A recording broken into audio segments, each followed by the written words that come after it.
ಆಕಾಶವಾಣಿ ಪ್ರದೇಶ ಸಮಾಚಾರ ಓದುತ್ತಿರುವವರು ಚೇತನ್ ಸಿವಿ. ಮುಖ್ಯಾಂಶಗಳು.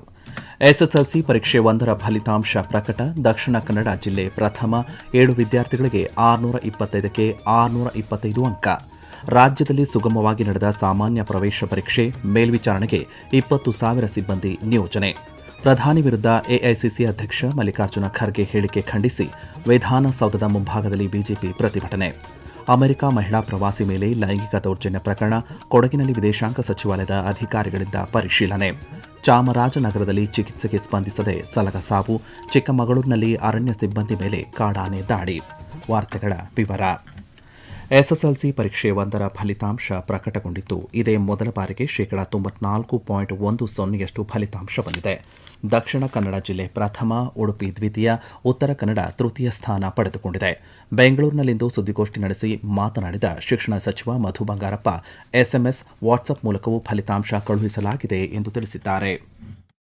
ಫಸ್ಟ್ ಎಕ್ಸಾಮ್ ಅಲ್ಲಿ ರಾಜ್ಯ ಮಟ್ಟದಲ್ಲಿ ಅಪಿಯರ್ಡ್ 7,70,209, ಪಾಸ್ಟ್ 7,24,794. ಈ ಸತಿ ಪರ್ಸೆಂಟೇಜ್ ಅಚೀವ್ ಮಾಡಿರುವುದು 94.1%. 93.97 ಅಂದ್ರೆ ಹೆಚ್ಚು ಕಮ್ಮಿ 94% ಸರ್ಕಾರಿ ಶಾಲೆಯಲ್ಲಿ ಅಚೀವ್ ಮಾಡಿದ್ದಾರೆ. 625ಕ್ಕೆ 625 ತಗೊಂಡಿರೋರು ಸರ್ಕಾರಿ ಶಾಲೆ ಒಂದು ಮಗು ತಗೊಂಡಿದೆ. ಅದು ಬಿಟ್ರೆ ದಾವಣಗೆರೆ, ಚಿಕ್ಕಮಗಳೂರು, ಬೆಂಗಳೂರು ನಾರ್ತ್, ಉಡುಪಿ, ವಿಜಯಪುರ ಮತ್ತೆ ರಾಯಚೂರು ಅವರು ಕೂಡ ತಗೊಂಡಿದ್ದಾರೆ. ಈ ಬಾರಿ ಪರೀಕ್ಷೆಗೆ ಹಾಜರಾಗಿದ್ದ 7,70,209 ವಿದ್ಯಾರ್ಥಿಗಳ ಪೈಕಿ 7,24,794 ವಿದ್ಯಾರ್ಥಿಗಳು ಉತ್ತೀರ್ಣರಾಗಿದ್ದಾರೆ. ಈ ಬಾರಿಯೂ ಬಾಲಕಿಯರೇ ಮೇಲುಗೈ ಸಾಧಿಸಿದ್ದಾರೆ. 7 ವಿದ್ಯಾರ್ಥಿಗಳು 625ಕ್ಕೆ 625 ಅಂಕ ಪಡೆಯುವ ಮೂಲಕ ಸಾಧನೆ ಮಾಡಿದ್ದಾರೆ. ಬೆಳಗಾವಿ ಜಿಲ್ಲೆಯ ಅಥಣಿ ತಾಲೂಕಿನ ಕಟಗೇರಿ ಗ್ರಾಮದ ಸರ್ಕಾರಿ ಶಾಲೆಯ ಪ್ರಾರ್ಥನಾ ಬಿರಾದರ 625ಕ್ಕೆ 625 ಅಂಕ ಪಡೆದಿದ್ದಾರೆ. ಚಿಕ್ಕಮಗಳೂರು ನಗರದ ಸೇಂಟ್ ಮೇರಿಸ್ ಶಾಲೆಯ ವಿದ್ಯಾರ್ಥಿನಿ ಬೃಂದ 625 ಅಂಕಗಳನ್ನು ಪಡೆದು ಉತ್ತೀರ್ಣರಾಗಿದ್ದು, ರಾಜ್ಯಕ್ಕೆ ಪ್ರಥಮ ಸ್ಥಾನ ಪಡೆದಿದ್ದಾರೆ. ವಿಷಯವಾರು 100% ಫಲಿತಾಂಶ ಪಡೆದು ಜಿಲ್ಲೆ ಹಾಗೂ ರಾಜ್ಯ ಮಟ್ಟದಲ್ಲಿ ಅಗ್ರಸ್ಥಾನ ಪಡೆದಿದ್ದಾರೆ. ಆಕಾಶವಾಣಿಯೊಂದಿಗೆ ಬೃಂದ ಸಂತಸ ಹಂಚಿಕೊಂಡಿದ್ದಾರೆ. ತುಂಬಾ ಕಾಂಪ್ಲಿಕೇಟೆಡ್ ಇರೋ ಸಬ್ಜೆಕ್ಟ್ಸ್ ನ ಜಾಸ್ತಿ ಹೊತ್ತು ಅದ್ರ ಮೇಲೆ ಕಾನ್ಸಂಟ್ರೇಟ್ ಮಾಡಿ ಎಲ್ಲ 6 ಸಬ್ಜೆಕ್ಟ್ಸ್ಗೂ ಓವರ್ ಆಲ್ ಈಕ್ವಲ್ ಇದು ಕೊಡ್ತಾ ಇದ್ದೆ. ಅವತ್ತಿನ ಟಾಪಿಕ್ಸ್ ಟಾರ್ಗೆಟ್ ಇಟ್ಕೊಂಡು ಅದನ್ನ ಕವರ್ ಮಾಡ್ತಿದ್ದೆ. ಅಪ್ಪ ಅಮ್ಮ ಅವರು ತುಂಬಾ ಸಪೋರ್ಟ್ ಮಾಡಿದ್ದಾರೆ. ಅಪ್ಪ ಅಮ್ಮ ಸಪೋರ್ಟ್ ಇಂದ, ನಮ್ಮ ಟೀಚರ್ ಸಪೋರ್ಟ್ ಇಂದ ಇಲ್ಲಿದ್ದೀನಿ ಅಂತ ಅನ್ಸುತ್ತೆ. ಎಂಜಿನಿಯರಿಂಗ್ ಸೇರಿದಂತೆ ಇತರ ವೃತ್ತಿಪರ ಕೋರ್ಸ್ಗಳ ಪ್ರವೇಶಕ್ಕೆ ಇಂದು ಮತ್ತು ನಾಳೆ ಸಿಇಟಿ ಪರೀಕ್ಷೆ ನಡೆಯಲಿದೆ. ಭೌತಶಾಸ್ತ್ರ ಹಾಗೂ ರಸಾಯನಶಾಸ್ತ್ರ ವಿಷಯಗಳ ಪರೀಕ್ಷೆಗಳು ಇಂದು ನಡೆಯುತ್ತಿವೆ. ಪರೀಕ್ಷೆ ಸುಗಮವಾಗಿ ನಡೆಸುವ ಹಿನ್ನೆಲೆಯಲ್ಲಿ ವಿವಿಧ ಹಂತಗಳಲ್ಲಿ ಒಟ್ಟು 20,000 ಸಿಬ್ಬಂದಿ ನಿಯೋಜನೆ ಮಾಡಲಾಗಿದೆ. ಎಲ್ಲ ಪರೀಕ್ಷಾ ಕೇಂದ್ರಗಳಲ್ಲಿ ಸಿಸಿಟಿವಿ ಕ್ಯಾಮೆರಾಗಳನ್ನು ಅಳವಡಿಸಲಾಗಿದೆ. ಜಿಲ್ಲಾ ಕೇಂದ್ರದಲ್ಲಿ ಜಿಲ್ಲಾ ಪಂಚಾಯಿತಿ ಮುಖ್ಯ ಕಾರ್ಯನಿರ್ವಹಣಾ ಅಧಿಕಾರಿ ನೇತೃತ್ವದಲ್ಲಿ ಉಸ್ತುವಾರಿ ಮಾಡಲಾಗುತ್ತಿದೆ. ಪರೀಕ್ಷಾ ಅಕ್ರಮಗಳು ನಡೆಯದಂತೆ ಅಗತ್ಯ ಕ್ರಮ ಕೈಗೊಳ್ಳಲಾಗಿದೆ ಎಂದು ಕರ್ನಾಟಕ ಪರೀಕ್ಷಾ ಪ್ರಾಧಿಕಾರ ತಿಳಿಸಿದೆ. ಸೂಕ್ಷ್ಮ ಪರೀಕ್ಷಾ ಕೇಂದ್ರಗಳಲ್ಲಿ ಮೊಬೈಲ್ ಜಾಮರ್ಗಳನ್ನು ಅಳವಡಿಸಲಾಗಿದೆ. ನ್ಯಾಯಯುತ, ಪಾರದರ್ಶಕ ಪರೀಕ್ಷೆ ನಡೆಸಲು ಎಲ್ಲ ಅಗತ್ಯ ಕ್ರಮಗಳನ್ನು ಪರೀಕ್ಷಾ ಪ್ರಾಧಿಕಾರ ತೆಗೆದುಕೊಂಡಿದೆ. ಈ ಬಾರಿ ವಸ್ತ್ರ ಸಂಹಿತೆ ವಿಷಯದಲ್ಲಿ ಗೊಂದಲ ಆಗಬಾರದು ಎನ್ನುವ ಹಿನ್ನೆಲೆಯಲ್ಲಿ ಪ್ರತಿ ಪರೀಕ್ಷಾ ಕೇಂದ್ರಕ್ಕೆ ವಸ್ತ್ರ ಸಂಹಿತೆ ಅಧಿಕಾರಿಯನ್ನು ನೇಮಕ ಮಾಡಲಾಗಿದೆ. ದಾವಣಗೆರೆ, ದಕ್ಷಿಣ ಕನ್ನಡ, ಉಡುಪಿ, ಬೆಂಗಳೂರು ಸೇರಿದಂತೆ ರಾಜ್ಯದೆಲ್ಲೆಡೆ ಬಿಗಿ ಭದ್ರತೆ ನಡುವೆ ವಿದ್ಯಾರ್ಥಿಗಳು ಪರೀಕ್ಷೆಯನ್ನು ಬರೆಯುತ್ತಿದ್ದಾರೆ. ದಾವಣಗೆರೆಯ 20 ಕೇಂದ್ರಗಳಲ್ಲಿ ಸಾಮಾನ್ಯ ಪ್ರವೇಶ ಪರೀಕ್ಷೆ ಸುಗಮವಾಗಿ ನಡೆಯಿತು. ಪರೀಕ್ಷೆಗಾಗಿ 12,616 ವಿದ್ಯಾರ್ಥಿಗಳು ಹೆಸರು ನೋಂದಾಯಿಸಿದ್ದು, ಯಾವುದೇ ಅಕ್ರಮಗಳಿಗೆ ಅವಕಾಶವಾಗದಂತೆ ಪದವಿ ಪೂರ್ವ ಶಿಕ್ಷಣ ಇಲಾಖೆ ಅಗತ್ಯ ಮುಂಜಾಗ್ರತಾ ಕ್ರಮಗಳನ್ನು ಕೈಗೊಂಡಿದೆ.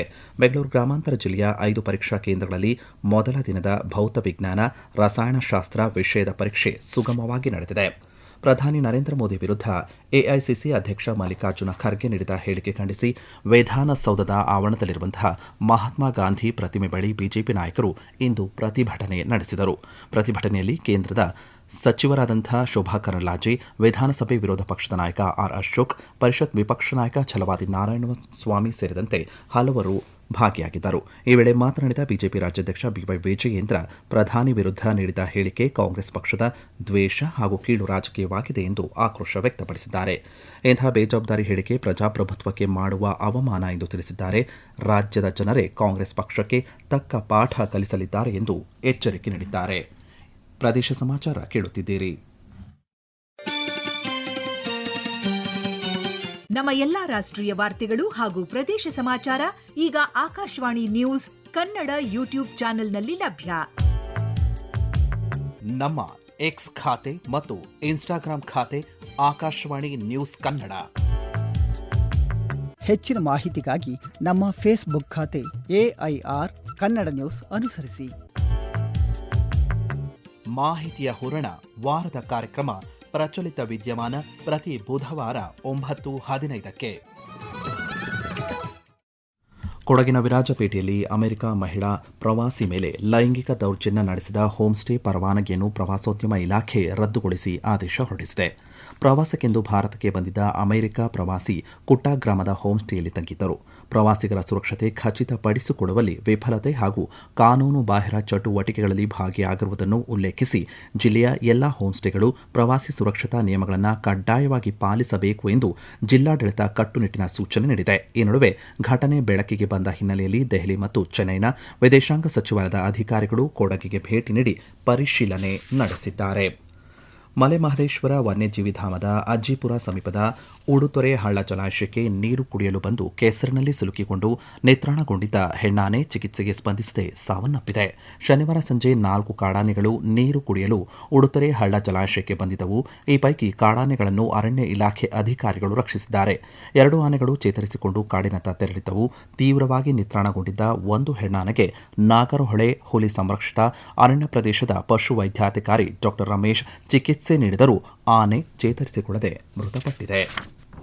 ಕರ್ತವ್ಯದ ವೇಳೆ 2 ಅರಣ್ಯ ಸಿಬ್ಬಂದಿಗಳ ಮೇಲೆ ಕಾಡಾನೆಯೊಂದು ದಾಳಿ ನಡೆಸಿರುವ ಘಟನೆ ಚಿಕ್ಕಮಗಳೂರು ಜಿಲ್ಲೆಯ ಮೂಡಿಗೆರೆ ತಾಲೂಕಿನ ಗೌತಹಳ್ಳಿ ಗ್ರಾಮದ ಅರಣ್ಯ ಪ್ರದೇಶದಲ್ಲಿ ನಡೆದಿದೆ.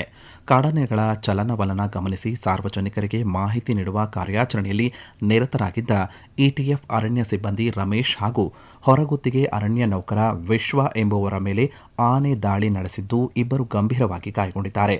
ಗಾಯಗೊಂಡವರನ್ನು ಮೂಡಿಗೆರೆ ಆಸ್ಪತ್ರೆಗೆ ದಾಖಲು ಮಾಡಲಾಗಿದೆ. ದಿನದಿಂದ ದಿನಕ್ಕೆ ಏರುತ್ತಿರುವಂತಹ ಬಿಸಿಲಿನ ತಾಪದಿಂದ ರಕ್ಷಣೆ ಪಡೆಯಲು ಹಾಗೂ ಸಾರ್ವಜನಿಕರ ಆರೋಗ್ಯ ಕಾಪಾಡುವ ನಿಟ್ಟಿನಲ್ಲಿ ದಾವಣಗೆರೆ ಜಿಲ್ಲಾ ಆಯುಷ್ ಇಲಾಖೆಯು ಮುನ್ನೆಚ್ಚರಿಕಾ ಕ್ರಮಗಳ ಮಾರ್ಗಸೂಚಿ ಪ್ರಕಟಿಸಿದೆ. ನೈಸರ್ಗಿಕ ಆಹಾರ ಪದ್ಧತಿ ಮತ್ತು ಆಯುರ್ವೇದ ಚಿಕಿತ್ಸಾ ಕ್ರಮಗಳ ಮೂಲಕ ಈ ಬೇಸಿಗೆಯನ್ನು ಸಮರ್ಥವಾಗಿ ಎದುರಿಸಲು ಇಲಾಖೆಯು ಕೆಲವು ಸರಳ ಉಪಾಯಗಳನ್ನು ಸೂಚಿಸಿದೆ. ಬೇಸಿಗೆಯಲ್ಲಿ ದೇಹದ ಉಷ್ಣಾಂಶ ಸಮತೋಲನದಲ್ಲಿ ಇಡಲು ಫ್ರಿಡ್ಜ್ ನೀರಿಗಿಂತ ಮಣ್ಣಿನ ಮಡಕೆಯಲ್ಲಿ ಸಂಗ್ರಹಿಸಿದ ನೀರನ್ನು ಕುಡಿಯುವುದು ಉತ್ತಮವಾಗಿದೆ. ರಾಗಿ ಅಂಬಲಿ, ಮಜ್ಜಿಗೆ ಹಾಗೂ ನೈಸರ್ಗಿಕವಾಗಿ ದೊರೆಯುವ ಎಳನೀರು ಸೇವನೆಯಿಂದ ನಿರ್ಜಲೀಕರಣ ತಡೆಯಬಹುದು ಎಂದು ಆಯುಷ್ ಇಲಾಖೆ ತಿಳಿಸಿದೆ. ಸೌತೆಕಾಯಿ, ಕಲ್ಲಂಗಡಿ, ದ್ರಾಕ್ಷಿ, ಕಿತ್ತಳೆಯಂತಹ ನೀರಿನ ಅಂಶ ಹೆಚ್ಚಿರುವಂತಹ ಹಣ್ಣುಗಳು ಮತ್ತು ಹಸಿರು ತರಕಾರಿಗಳಿಗೆ ಆದ್ಯತೆ ನೀಡಬೇಕು ಎಂದು ಸಲಹೆ ನೀಡಿದೆ. ನಗರೀಕರಣದಲ್ಲಿ ಗ್ರಾಮೀಣ ಸಂಸ್ಕೃತಿ ಸೊಗಡು ಮುಳುಗಿ ಹೋಗಬಾರದು ಎಂದು ಮಾಜಿ ಮುಖ್ಯಮಂತ್ರಿ ಹಾಗೂ ಸಂಸದ ಬಸವರಾಜ ಬೊಮ್ಮಾಯಿ ಅಭಿಪ್ರಾಯಪಟ್ಟಿದ್ದಾರೆ. ಧಾರವಾಡ ಜಿಲ್ಲೆಯ ಹುಬ್ಬಳ್ಳಿ ತಾಲೂಕಿನ ಬೆಟ್ಟಕುಸಗಲ್ಲ ಗ್ರಾಮದಲ್ಲಿ ಮಾತನಾಡಿದ ಅವರು, ಈ ಸಂಸ್ಕೃತಿ ಸೊಗಡು ನಗರೀಕರಣದಲ್ಲಿ ಮುಳುಗಿ ಹೋಗಬಾರದು ಎಂದು ತಿಳಿಸಿದ್ದಾರೆ. ಕುಸಗಲ್ಲು ಗ್ರಾಮದಲ್ಲಿ PUC ಹಾಗೂ ಡಿಗ್ರಿ ಕಾಲೇಜು ಆರಂಭಿಸಲು ಪ್ರಯತ್ನ ಮಾಡಲಾಗುವುದು ಎಂದು ಭರವಸೆ ನೀಡಿದ್ದಾರೆ. ಇನ್ನು ಸಂಕ್ಷಿಪ್ತ ಸುದ್ದಿಗಳು. ಕೋಲಾರದಲ್ಲಿ ಬಿಸಿಲಿನ ತಾಪ ಹೆಚ್ಚಾಗಿದ್ದು ಮನೆ ಪಟ್ಟಿ ಮತ್ತು ಮನೆಗಣತಿ ಮಾಡುವ ಗಣತಿದಾರರು ವೈಯಕ್ತಿಕವಾಗಿ ಆರೋಗ್ಯ ಕಾಪಾಡಿಕೊಳ್ಳಬೇಕು ಎಂದು ಜಿಲ್ಲಾಧಿಕಾರಿ ಡಾ MR ರವಿ ತಿಳಿಸಿದ್ದಾರೆ. ಬೀದಿ ಬದಿ ವ್ಯಾಪಾರಿಗಳಿಗೆ PM ಸ್ವನಿಧಿ ಯೋಜನೆಯಡಿ ಸಾಲ ಸೌಲಭ್ಯಗಳನ್ನು ನೀಡಲಾಗುತ್ತಿದ್ದು ಇದನ್ನು ಸದುಪಯೋಗ ಪಡಿಸಿಕೊಳ್ಳಿ ಎಂದು ಮದ್ದೂರು ತಾಲೂಕು ಮುಖ್ಯ ಕಾರ್ಯನಿರ್ವಹಣಾಧಿಕಾರಿ ರಾಮಲಿಂಗಯ್ಯ ತಿಳಿಸಿದ್ದಾರೆ. ಬೆಂಗಳೂರು ಗ್ರಾಮಾಂತರ ಜಿಲ್ಲೆಯ ವಿವಿಧ ಕಡೆಗಳಲ್ಲಿ ಇಂದು ಮಹರ್ಷಿ ಭಗೀರಥ ಜಯಂತಿ ಆಚರಣೆ ಮಾಡಲಾಯಿತು. ದೊಡ್ಡಬಳ್ಳಾಪುರದ ತಾಲೂಕು ಕಚೇರಿಯಲ್ಲಿ ರಾಷ್ಟ್ರೀಯ ಹಬ್ಬಗಳ ಆಚರಣಾ ಸಮಿತಿಯ ವತಿಯಿಂದ ನಡೆದ ಕಾರ್ಯಕ್ರಮದಲ್ಲಿ ತಹಸೀಲ್ದಾರ್ ಮಲ್ಲಪ್ಪ ಕೆ ಯರಗೋಳ ಭಗೀರಥ ಭಾವಚಿತ್ರಕ್ಕೆ ಪುಷ್ಪ ನಮನ ಸಲ್ಲಿಸಿದರು. ಕೋಲಾರ ತಾಲೂಕು ಬೆಳಗಾನಹಳ್ಳಿಯಲ್ಲಿರುವಂತಹ ಕೋಲಾರ ಜಿಲ್ಲಾ ಹಾಲು ಒಕ್ಕೂಟ ಕೋಮೋಲ್ ಕಚೇರಿಗೆ ಲೋಕಾಯುಕ್ತ ಅಧಿಕಾರಿಗಳು ಭೇಟಿ ನೀಡಿ ಕಡತ ಪರಿಶೀಲನೆ ಆರಂಭಿಸಿದ್ದಾರೆ. ಕೊನೆಯಲ್ಲಿ ಮತ್ತೊಮ್ಮೆ ಮುಖ್ಯಾಂಶಗಳು. SSLC ಪರೀಕ್ಷೆ 1ರ ಫಲಿತಾಂಶ ಪ್ರಕಟ. ದಕ್ಷಿಣ ಕನ್ನಡ ಜಿಲ್ಲೆ ಪ್ರಥಮ, 7 ವಿದ್ಯಾರ್ಥಿಗಳಿಗೆ 625ಕ್ಕೆ 625 ಅಂಕ. ರಾಜ್ಯದಲ್ಲಿ ಸುಗಮವಾಗಿ ನಡೆದ ಸಾಮಾನ್ಯ ಪ್ರವೇಶ ಪರೀಕ್ಷೆ, ಮೇಲ್ವಿಚಾರಣೆಗೆ 20,000 ಸಿಬ್ಬಂದಿ ನಿಯೋಜನೆ. ಪ್ರಧಾನಿ ವಿರುದ್ಧ AICC ಅಧ್ಯಕ್ಷ ಮಲ್ಲಿಕಾರ್ಜುನ ಖರ್ಗೆ ಹೇಳಿಕೆ ಖಂಡಿಸಿ ವಿಧಾನಸೌಧದ ಮುಂಭಾಗದಲ್ಲಿ ಬಿಜೆಪಿ ಪ್ರತಿಭಟನೆ. ಅಮೆರಿಕ ಮಹಿಳಾ ಪ್ರವಾಸಿ ಮೇಲೆ ಲೈಂಗಿಕ ದೌರ್ಜನ್ಯ ಪ್ರಕರಣ, ಕೊಡಗಿನಲ್ಲಿ ವಿದೇಶಾಂಗ ಸಚಿವಾಲಯದ ಅಧಿಕಾರಿಗಳಿಂದ ಪರಿಶೀಲನೆ. ಚಾಮರಾಜನಗರದಲ್ಲಿ ಚಿಕಿತ್ಸೆಗೆ ಸ್ಪಂದಿಸದೆ ಸಲಗ ಸಾವು. ಚಿಕ್ಕಮಗಳೂರಿನಲ್ಲಿ ಅರಣ್ಯ ಸಿಬ್ಬಂದಿ ಮೇಲೆ ಕಾಡಾನೆ ದಾಳಿ. ಇಲ್ಲಿಗೆ ಪ್ರದೇಶ ಸಮಾಚಾರ ಮುಕ್ತಾಯವಾಯಿತು. ನಮ್ಮ ಮುಂದಿನ ವಾರ್ತಾ ಪ್ರಸಾರ ಸಂಜೆ 6:40 ನಿಮಿಷಕ್ಕೆ.